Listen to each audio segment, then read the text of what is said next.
Assalamualaikum warahmatullahi wabarakatuh. Perkenalkan, nama saya Adinda Sintia Dewi dari Kesehatan Masyarakat Reguler A semester 5 dari Stikes Kuningan. Di sini saya akan mempresentasikan hasil analisis jurnal dengan judul Jantung Koroner dengan 3 desain penelitian, cross-sectional, case control, dan cohort. Dengan dosen pengampu yaitu Bapak Hamdan SKM MKM dengan mata kuliah Surveillance Kesehatan Masyarakat.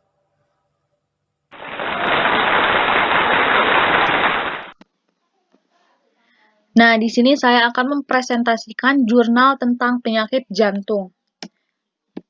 Dengan desain penelitian yang pertama cross-sectional. Dengan judul Analisis Faktor Resiko Penyebab Penyakit Jantung Koroner di RSUP Dr. Karyadi Semarang, penulis Diana Zahrawardani, volume 1 nomor 2 tahun 2013, diakses tahun 2013, dengan bertujuan untuk menganalisis faktor resiko dengan kejadian penyakit jantung koroner di RSUP Dr. Karyadi Semarang. Latar belakang, penyakit jantung koroner telah menjadi penyebab kematian utama di Indonesia di Provinsi Jawa Tengah berdasarkan laporan dari Rumah Sakit dan Puskesmas tahun 2006, kasus penyakit jantung koroner sebesar 26,38 per 1000 penduduk. Penyakit jantung koroner mempunyai faktor risiko yang bisa diubah, yaitu usia, jenis kelamin, riwayat penyakit jantung dalam keluarga. Sampelnya yaitu seluruh pasien rawat inap bagian kardiologi di RSUP Dr. Karyadi Semarang periode April sampai dengan Juni tahun 2011 dan data rekam medik lengkap. Metodenya yaitu jenis penelitian ini adalah penelitian survei analitik dan desain penelitiannya yaitu cross-sectional. Nah, untuk hasil dan pembahasannya, yang pertama yaitu hubungan usia terhadap kejadian penyakit jantung koroner. Hasil observasi terhadap 128 sampel penelitian sebagian besar berusia kurang lebih 45 tahun, yaitu sebanyak 107 pasien. Hasil uji statistik diperoleh nilai P 0,019, artinya ada hubungan yang bermakna antara usia dengan kejadian PJK di RSUP Dr. Karyadi Semarang. Yang kedua yaitu hubungan jenis kelamin terhadap kejadian penyakit jantung koroner. Berdasarkan hasil analisis dari 128 sampel penelitian, mayoritas berjenis kelamin laki-laki, yaitu sebanyak 88 pasien. Studi observasi di Framingham dilihat dari segi jenis kelamin, kebanyakan penyakit jantung koroner ini terjadi pada laki-laki sebanyak 60% dibandingkan wanita sebanyak 40%. Penyakit jantung koroner merupakan penyebab 40% kematian laki-laki pada usia 55 tahun sampai dengan 65 tahun. Berbeda dengan penelitian Donald Nababan di RSU Dr. Pringadi Medan dan 70 orang ada 47 perempuan dan 23 laki-laki, di mana perempuan lebih banyak daripada laki-laki. Hasil uji statistik diperoleh nilai P 0,293, artinya tidak ada hubungan yang bermakna antara jenis kelamin dengan kejadian PJK di RSUP Dr. Karyadi Semarang. Yang selanjutnya yaitu hubungan kolesterol total terhadap kejadian penyakit jantung koroner. Hubungan kadar trigliserida terhadap kejadian penyakit jantung koroner berdasarkan hasil analisis dari 128 sampel penelitian, ada 37 pasien memiliki kadar trigliserida 150 mgdl dan 91 pasien memiliki kadar trigliserida 190 mgdl. Hasil uji statistik diperoleh nilai P 0,019, artinya ada hubungan yang bermakna antara kadar trigliserida dengan kejadian penyakit jantung koroner. Trigliserida dapat mempengaruhi kadar kolesterol dalam darah. Jika kolesterol dalam darah tinggi, dapat menyebabkan terjadinya aterosklerosis. Penelitian para ahli menegaskan bahwa peningkatan kadar trigliserida dalam darah merupakan salah satu faktor resiko dari PJK. Selanjutnya yaitu hubungan hipertensi terhadap kejadian penyakit jantung koroner. Berdasarkan hasil penelitian dari 128 sampel, sebagian besar pasien menderita hipertensi yaitu sebanyak 89 pasien. Hasil uji statistik diperoleh nilai P 0,02, artinya ada hubungan yang bermakna antara hipertensi dengan kejadian penyakit jantung koroner di RSUP Dr. Karyadi Semarang. Selanjutnya yaitu hubungan diabetes mellitus terhadap kejadian penyakit jantung koroner. Hasil penelitian dari 128 sampel, sebagian besar pasien menderita diabetes mellitus, yaitu sebanyak 82 pasien, 64,10%. Hasil uji statistik diperoleh nilai P 0,020, artinya ada hubungan yang bermakna antara diabetes mellitus dengan kejadian penyakit jantung koroner di RSUP Dr. Karyadi Semarang. Langsung ke saran dan masukan mahasiswa. Jurnal tentang analisis faktor resiko kejadian penyakit jantung koroner di RSUP Dr. Karyadi Semarang ini menurut saya sudah sangat baik untuk direkomendasikan karena dapat memberikan dan menambah pengetahuan tentang apa saja faktor resiko kejadian penyakit jantung koroner agar kita dapat menjaga kesehatan kita menggunakan bahasa Indonesia yang baik, yang sesuai dengan KBBI. Dalam penyajian datanya pun dapat mudah dibaca oleh pembaca. Jurnal ini juga memaparkan penjelasan sangat jelas dan sangat rinci. Bagian-bagian jurnal juga cukup lengkap, hanya kurang tidak ada saran dalam jurnal tersebut. Kelebihan jurnal yang pertama yaitu memaparkan secara tepat dan jelas mulai dari pendahuluan dan pembahasannya pun dijelaskan secara jelas dan dapat dimengerti oleh pembaca. Yang kedua yaitu penulisan jurnal teratur sesuai dengan kaidah penulisan jurnal. Yang ketiga yaitu kata yang digunakan jurnal berbahasa baku dan sesuai dengan EYD. Yang keempat yaitu jika dilihat dengan judul jurnal sudah sesuai dengan penelitian. Yang kelima yaitu dalam metode penelitian sudah dijelaskan secara rinci tentang metode penelitian yang digunakan oleh peneliti. Yang keenam yaitu dalam jurnal dijelaskan tentang kesimpulan sehingga mudah untuk memahaminya.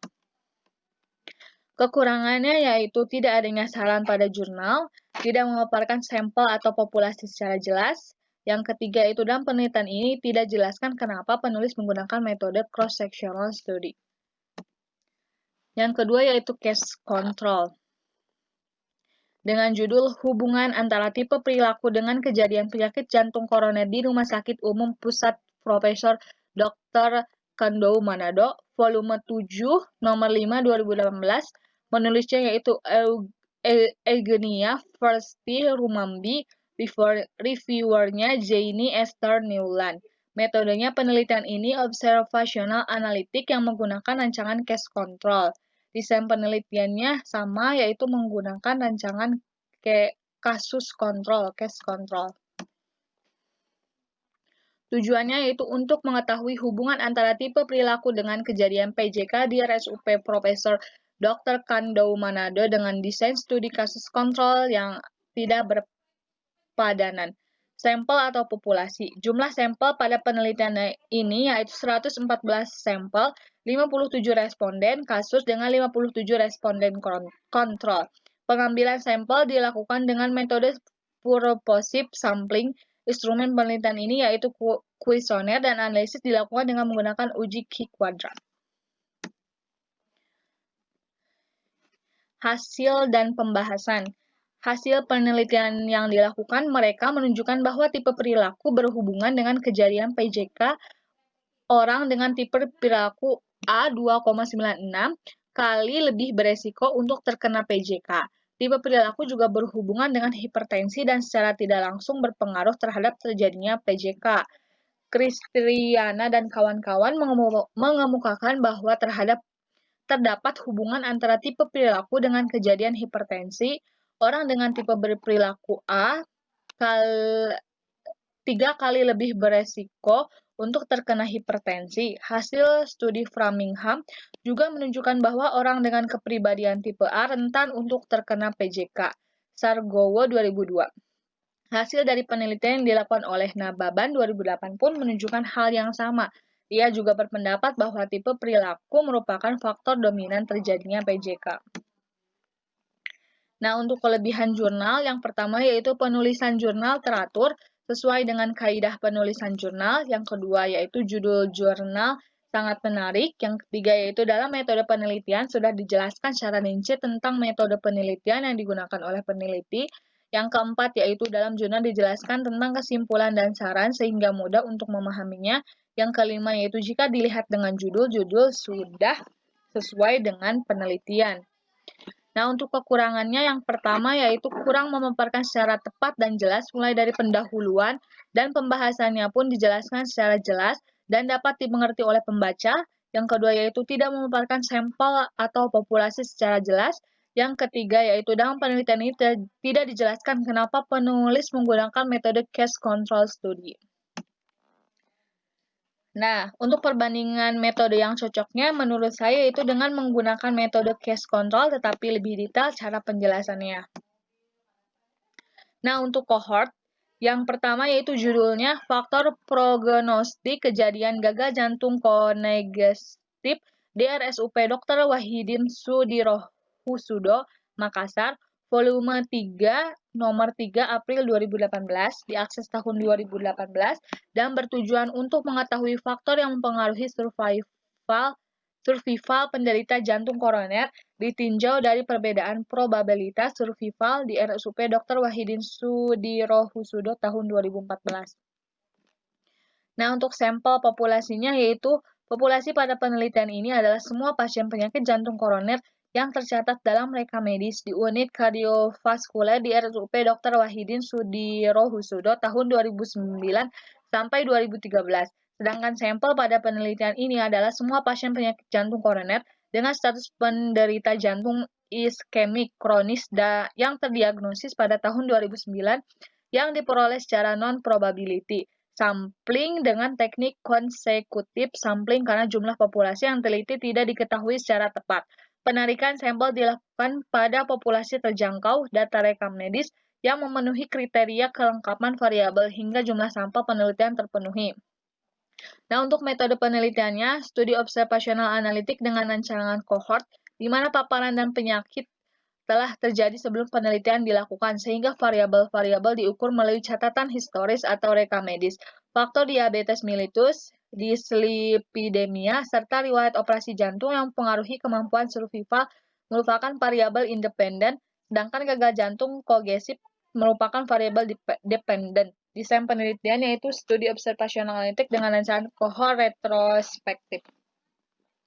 Latar belakangnya yaitu prevalensi gagal jantung berdasarkan pernah didiagnosis dokter di Indonesia sebesar 0,13% dan berdasarkan diagnosis dokter atau gejala sebesar 0,3%.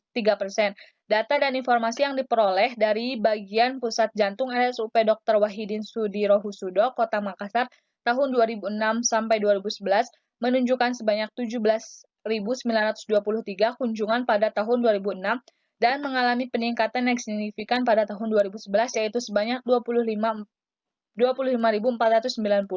Studi tentang survival penderita jantung koroner sangat berguna dalam upaya menurunkan angka kematian dan kecacatan akibat penyakit kardiovaskuler di negara berkembang termasuk Indonesia. Penanganan dan kondisi penderita jantung koroner merupakan hal yang sangat penting dan harus mendapatkan perhatian yang tinggi di kalangan praktisi kesehatan. Survival penderita jantung koroner dipengaruhi oleh beberapa faktor. Faktor tersebut diantaranya adalah faktor umur dan jenis kelamin, perilaku merokok, hipertensi, dislipidemia, diabetes mellitus, serta pemeriksaan diagnostik yang pernah dilakukan. Nah, untuk pembahasannya, faktor mempengaruhi survival penderita jantung koroner di RSUP Dr. Wahidin Sudirohusudo adalah diabetes mellitus dan dislipidemia. Individu dengan diabetes lebih mudah terjadi penyakit yang berhubungan dengan aterosklerosis. Pada suatu penelitian, untuk tiap faktor resiko dan pada setiap tingkat resiko, angka kematian penyakit jantung koroner 3 kali lipat lebih tinggi daripada penderita yang diabetes mellitus daripada yang tidak diabetes mellitus. Penelitian ini menunjukkan bahwa probabilitas survival penderita jantung koroner yang diabetes mellitus dengan tidak diabetes mellitus adalah signifikan, memenuhi asumsi proportional hazard dengan nilai P 0,00. Hiperlipidemia adalah suatu keadaan di mana terjadi peningkatan kadar satu atau lebih lipid atau lipoprotein plasma. Oleh karena abnormalitas dapat juga disebabkan karena rendahnya kadar lipid tertentu. Maka istilah yang dianjurkan adalah dislipidemia. Data rekam medis dalam penelitian ini menunjukkan sebanyak 15 orang, 11% penderita jantung koroner mengalami dislipidemia, sedangkan sebanyak 123 orang yang tidak mengalami dislipidemia dislipidemia setelah dilakukan analisis perbedaan probabilitas survival diperoleh bahwa kurva survival kedua kategori tidak berpotongan. Dengan kata lain, perbedaan probabilitas survival penderita jantung koroner yang dislipidemia dan tidak dislipidemia adalah signifikan, memenuhi asumsi proportional hazard dengan nilai P 0,0. Pada analisis multivariat menggunakan metode cost regression, diperoleh bahwa penderita jantung koroner mengalami dislipidemia beresiko 2,8 kali mengalami gagal jantung kongestif dibandingkan yang tidak dislipidemia. Nah, untuk saran dan masukan mahasiswa, yaitu jurnal tentang ini menurut saya sudah sangat baik untuk faktor prognostik kejadian gagal jantung konektif di RSUP Dr. Wahidin Sudirohusudo Makassar. Sudah cukup baik, namun banyak sekali yang dijelaskan kurang rapi dan terperinci sehingga kurang memahaminya. Menggunakan bahasa Indonesia yang baik yang sesuai dengan KBBI. Perbandingan metode yang cocok yaitu dengan menggunakan metode cross-sectional tetapi lebih detail cara penjelasannya. Nah, untuk kelebihan jurnal yaitu penulis jurnal teratur sesuai dengan kaidah penulis jurnal. Yang kedua yaitu kata yang digunakan jurnal berbahasa baku dan sesuai dengan AYD. Yang ketiga itu jika dilihat dengan judul jurnal sudah sesuai dengan penelitian. Yang keempat yaitu dalam jurnal dijelaskan tentang kesimpulan dan saran sehingga mudah untuk memahaminya. Yang kelima yaitu judul jurnal yang menarik. Kekurangannya yaitu tidak memaparkan hasil dan pembahasan secara jelas, kurang memaparkan secara tepat dan jelas mulai dari pendahuluan dan pembahasannya pun dijelaskan secara jelas dan dapat dimengerti oleh pembaca. Dalam penelitian ini tidak jelaskan kenapa penulis menggunakan metode cohort. Dalam penelitian ini tidak jelaskan kenapa penulis menggunakan metode cohort. Yang kelima yaitu tidak dituliskan nama reviewernya. Sekian presentasi dari saya, kurang lebihnya saya mohon maaf. Billahi taufiq wal hidayah. Wassalamualaikum warahmatullahi wabarakatuh.